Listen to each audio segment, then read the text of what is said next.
자, 미국 증시의 분위기를 생생하게 전해드리겠습니다. 이항영의 월가이드 시간이고요. MTN 이항영 전문위원 화상 연결돼 있습니다. 안녕하세요.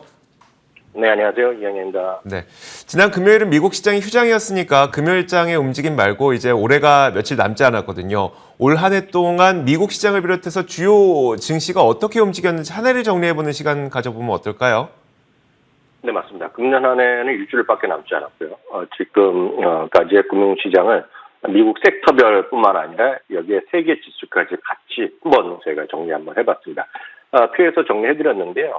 미국의 전체 11개 섹터로 포함해서 전 세계 주요 국가 지수 중에 가장 많이 올라간 것은 역시 에너지 섹터가 46% 지난주까지 올라갔고요. 그 다음에 의외로 미국의 리츠, 그러니까 저희가 여러 번 말씀드렸던 리츠도 여러 가지 한 10개 정도 하부 섹터가 있지만 전체 리츠가 37.4%가 올라가는 정도로 기여했습니다. 물론 지난 금요일 날 사상세 효과로 마감된 거 기억하실 것 같고요. 그 외에는 이제 미국 기술주라든가 금융주도 33% 정도, 그리고 32%. 큰 차이 없이 상승세를 이어갔습니다. 나스닥 우리가 일반적으로 나스닥 지수 말고요. 나스닥 100을 추종하는 QQQ 많이 아실 텐데요. 그 나스닥 100이 26.5%로 S&P 500과 거의 비슷하게 움직였습니다. S&P 500가 26% 올라갔으니까요. 거의 비슷한 상승률을 기록했고요. 나스닥 전체, 그러니까 나스닥 100 말고 나스닥 전체는 약간 못 미치는 한 22% 올랐습니다. 다우가 19% 정도 올라간 것으로 하니까요. 그만큼 약간의 차이가 있었지만 전체적으로 미국 지수는 지수 평균 한 25% 정도 올랐다라고 보셔야 되겠고요. 그 밖에 이제 다른 나라 국가까지 포함해서 말씀드리면요. 이스라엘이 한 30% 올라갔습니다. 그리고 프랑스도 미국보다 더 올랐습니다. 28.0%. 여기는 아시다시피 이제 루비통 같은 소위 명품 주식이 많이 올라간 거 아마 기억하실 것 같고요. 상품 지수라고 따로 있습니다. 역시 블룸버그 상품 지수도 지수보다 조금 S&P 500보다 조금 더 올라가서 한 26.7%. 참고로 여기 모든 것은 이제 각국의 화폐 단위가 이제 포함된 거라고 보셔야 되겠는데요. 근데 대만 지수도 21.8% 올라갔고요. 유럽은 스톡스 600 많이 이제 저희도 소개하는 것인데요. 유럽의 스톡 지수가 21%가 올라갔고요. 독일은 약간 좀 처집니다. 독일은 14.9%가 올라갔습니다. 역시 독일은 제조업 위주고 독일은 이제 소위 서프라이체인 이슈에 많이 좀 엮였었죠. 그러다 보니 독일은 상대적으로 약간 저조한 14.9%, 일본이 4.9%, 상해가 4.9%. 상대적으로 우리나라 좀 처졌죠. 우리나라가 4.3% 올라간 것이 올 한 해 주요 국가별 지수가 되겠고요. 다음은 상품까지 좀 같이 보겠습니다. 상품에서는 대표적으로 이제 커피 가격이 80.3% 올라갔고요. 경유가 한 60% 가까이 올라갔습니다. 그리고 밀 가격이 27%, 그리고 구리 가격이 많이 올라갔다가 좀 쉬었는데요. 25%, 그리고 대두가 1.3%로 반면에 금이라든가요. 금 같은 경우, 즉 금은 가격은 재미없었죠. 작년에 워낙 금 가격이 올라서 그런데요.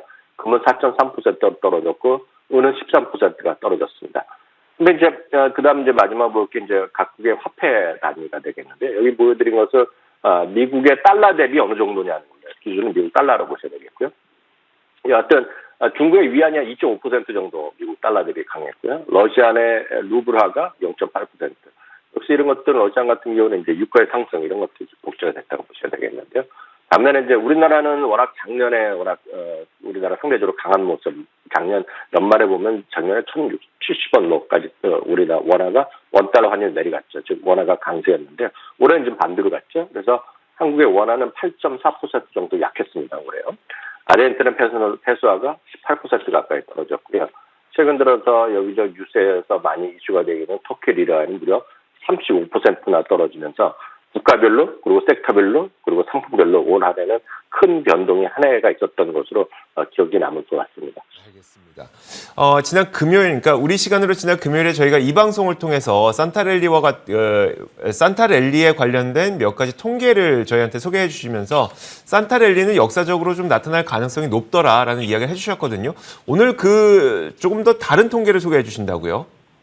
네, 지난주에 말씀드린 거 다시 한번 요약하면, 물론, 통계일 뿐이지만, 과거 70년의 역사 동안, 소위 산타랠리가 있었던 확률, 즉, 상승했던 확률은 78.9%입니다. 그래서 매 7일마다 계산하면 254번의 경우 중에 1등이 되는 상당한 확률 자체는 있다라고 보셔야 되겠는데요.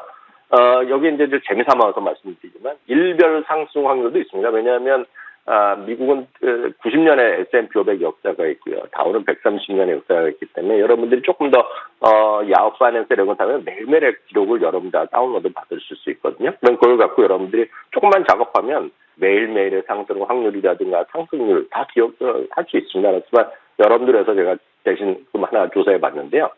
확률상으로 보면은요, 오늘부터요, 다음 주, 그러니까 월화까지, 그러니까 다음 주까지 해서 7번의 거래일 동안에요, 1월 3일, 즉 1월 두 번째 날 제외하고는 상승 확률이 50%를 넣었습니다. 매일매일의 상승률. 그러니까 모르겠습니다. 이게 확률이기 때문에 어떻게 될지 모르겠지만 플러스 마이너스 50대 52 이제 반반인데 그러니까 좀 상당히 상승 확률이 높다라고 보셔야 되겠고요. 특히 그 중에서도 가장 상승 확률이 높은 날이 한국 시간은 오늘 밤입니다. 미국 시간은 26일이요. 상승 확률이 무려 82.5%가 되겠고요. 그 다음이 마지막 날입니다. 마지막 날이 68.6%였다라고 보셔야 되겠습니다. 그래서 흐름 정리가 있지만 반면에 1월 2일은 60.0%.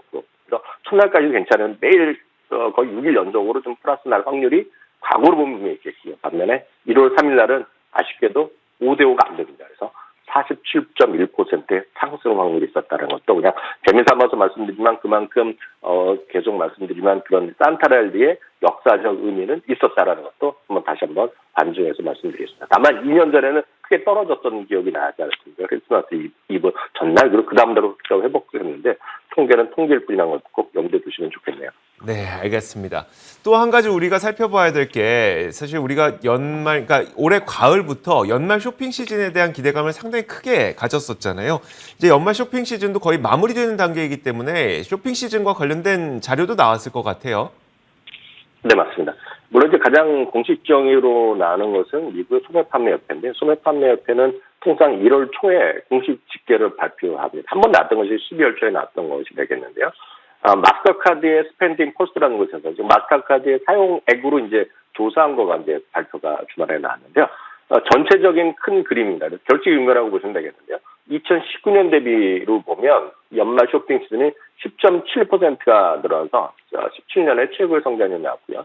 작년 대비로는 8.5%가 늘어났습니다. 전망은 7.4%였기 때문에요. 전망보다 꽤 괜찮았다고 보셔야 되겠고요. 그럼 도대체 제일 뭐를 많이 샀냐라고 궁금하실 텐데 아마 이거는 많은 분들이 국내에 계신 분들도 이번 크리스마스 때 선물 주고받고 이럴 때 어떤 거를 많이 샀는지는 대부분 우리나라 비슷할 것 같습니다. 의류라든가 액세서리 이런 것들을 제일 많이 샀습니다. 여기는 핸드백 이런 것도 다 포함됩니다. 우리가 47%나 늘어났고요. 보석류입니다. 보석류는 저희가 좀 감이 없는데 여하튼 주얼리가 32%가 늘어났고요. 전자제품도 꽤 많이 늘어났습니다. 16%나 늘어났고요. 특히 온라인 쇼핑은 작년 대비는 11%, 2019년 대비는 무려 61%가 늘어난 상태입니다. 근데 흥미로운 것은 이제 백화점 매출도 전년 대비 21%나 늘어났기 때문에 백화점에 대한 기대감도 분명히 있다. 물론 주가는 최근 들어서 주가가 오히려 더 많이 떨어진 상태인데 하여튼 그런 기대감이 있다고 보셔야 되겠고요. 금년 쇼핑 시즌의 최대 특징 중 하나는 역시 예상했던 대로인데요. 10월 달의 소비가 상당히 많았다는 것이 되겠죠. 특히 추수감사절 연휴 당시에 쇼핑이 14.1% 늘어났는데 흥미로운 것은 상점 내 쇼핑, 쉽게 해서 오프라인 쇼핑이지 16.5% 늘어났고요. 온라인 쇼핑은 작년에 워낙 늘어서 올해는 눈높이가 좀 많이 낮아졌습니다. 4.9% 늘어났고요. 다만 전체 쇼핑 중에서요. 이커머스, 즉 온라인이나 모바일 통해서 하는 매출이 전체 소매 판매 20.9%까지 늘어났다는 거죠. 2019년에 14%, 작년에 20.6%에 비하면 점차적으로 계속 늘어난다라고 보셔야 되겠고요. 참고적으로 워낙 이제 제일 많이 하는 것이 이제 공식적으로 보면 소매 판매에 주유소가 들어가기 때문에 그게 한 30-40% 되거든요. 그렇기 때문에 이게 뭐 무한정 늘어날 수 없지만 미국에서는 결국은 한 40에서 50%까지 가지 않겠냐라는 시각이 있는데 여하튼 21%까지 점유율이 늘어났다고 보셔야 되겠습니다. 관련해서 ETF는 소매 판매를 한꺼번에 살 수 있는 ETF는 XRT라고 있습니다. SPDR에 사는 건데요. 리테일 ETF인데 이거 역시 11월 초에 사상치 효과가 나다가 실제로 뚜껑이 열리면서 오히려 좀 재미없었고 특히 오미크론의 그 얘기가 나면서 11월 말에 이제 급락했던 것인데요. 이런 것들이 다시 이제 오미크론이 별게 아닐 수 있다라는 게 앞선 코너에도 많이 들으셨겠지만 그런 희망을 갖고 있는 분들의 입장에서 보면 워낙 급락한 상태 특히 이런 수준이 금년 최저 수준까지 떨어졌던 거기 때문에 이런 것들은 관심 가서 보셔도 좋을 것 같고요. 굳이 백화점을 종목으로 하시겠다는 거는 이제 메이시스가 있고 노드스트롬이 있는데요. 그다음에 노드스트롬 같은 경우가 워낙 이제 저점에서 계속 라운드 맞던 가능성이 있습니다. 그래서 일부에서는 노드스트롬 같은 경우를 내년도에 한번 우리가 좀 반전이 있을 만한 주식으로 얘기하는 사람들이 꽤 있습니다. 여하튼 뭐 캐나다에 제가 와서도 봤도록 사람이 많아진 건 분명한데 작년 대비 많다고 하는데 모르겠습니다. 여하튼 노드스트롬 같은 것이 종목으로 보면 대표적인 주식이다라고 이해하시면 되겠네요. 알겠습니다.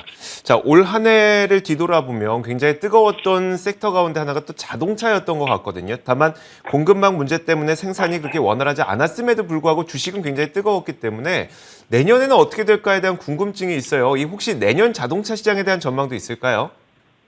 맞습니다. 모건 스탠레이 아담 조나스함이 이제 테슬라를 상당히 호평했다가 작년 이맘때, 그러니까 작년 11월쯤에 이제 의견을 바뀌면서 공식적으로 반성을 썼고, 요즘에서는 이제 대표적으로 한 3개의 종목을 얘기하고 있죠. 테슬라라든가, 그리고 리비안도 좀 괜찮다고 얘기하고 있고, 또 페라리를 상당히 좋게 여기고 있는 분인데요. 여하튼 2022년 탑픽을 다시 한번 제시하고 있습니다. 역시 테슬라에 대한 여전한 애정을 갖고 있겠고요. 그 다음에 이제 리비안도 얘기를 하고 있고요. 다음은 제너럴 모터스를 얘기하고 있는데, 우선 테슬라 같은 경우에는 아시다시피 대표적인 어떤 전기차 시장, 그리고 지난주에 금요일날도 크리스마스 직전에 말씀드렸다시피 레드부시에서도 결국 2030년까지 전체 시장을 100으로 봤을 때, 전기차 시장 100으로 봤을 때 2030년까지도 테슬라가 모든 메이커를 제치고 전체 전기차의 절반을 차지할 거라는 얘기. 상당히 제가 봤을 때 너무 과대한 어떤 전망이라고 할 수도 있겠지만, 여하튼 그분들의 주장인데요. 여하튼 테슬라에 대한 어떤 관심이 여전히 많다라고 보셔야 되겠습니다. 다만 최근 들어서는 이제 일론 머스크의 보유 주식 매각 이슈, 그런 것들 때문에 주가가 좀 상당히 쉰 것도 사실인데요. 모르겠습니다. 저는 계속 말씀드리지만 테슬라를 작년, 재작년 해서 꾸준히 갖고 계셔야 되는 분들은 저는 여전히 그냥 갖고 하시는 게 맞지 않냐는 생각 드리겠고요. 리비아는 워낙 이슈가 많이 있습니다. 다만 내년, 후년 이후에 어떻게 움직임이 있을지에 대해서는 갑론을박이 있는 그런 주식이면 틀림없다라고 보셔야 되겠고요. 테슬라랑 리비안의 차이, 그리고 테슬라랑 루시드의 차이는 가장 큰 거는 역시 테슬라는 제대로 대량 생산은 이미 체제에 들어섰다는 것이 가장 큰 거. 그리고 이익 구조를 확실히 갖고 가고 있다는 걸 써야 되겠고요. 리비안과 루시드는 상당히 아직까지는 물론 주문을 받았다, 여러 가지 얘기하죠. 루시드 마찬가지, 리비안도 마찬가지. 루시드 같은 것도 제가 매장에 있어서 직접 가서 봤는데 차는 좋지만 얼마만큼 그게 내년도에 예상했던, 약속했던 인도량을 맞출지에 대해서는 여전히 다양한 시각이기 때문에 그만큼 리비안과 루시드는 상당히 변동성은 클 수밖에 없는 한계가 있을 거다, 이렇게 말씀드릴 수 있겠습니다. 알겠습니다. 자, 이렇게 저희가 올 한 해 동안 미국 시장을 비롯해서 글로벌 시장이 어떻게 움직였는지, 또 내년도에 자동차 시장에 대한 어떤 전망이 나오고 있는지까지 살펴봤습니다. 지금까지 이항영의 월가이드 시간이었고요. MTN 이항영 전문위원과 함께 이야기 나눠봤습니다. 말씀 고맙습니다. 감사합니다. 자, 저희 굿모닝 글로벌도 여기서 마치겠습니다. 이어지는 출발 마케돈도 많은 시청 부탁드리도록 하겠고요. 이제 올해가 며칠 남지 않았습니다. 그런 분들께서도 연말 올 한 해를 좀 잘 정리하시는 시간을 보내셨으면 좋겠습니다. 함께해 주신 여러분 고맙습니다.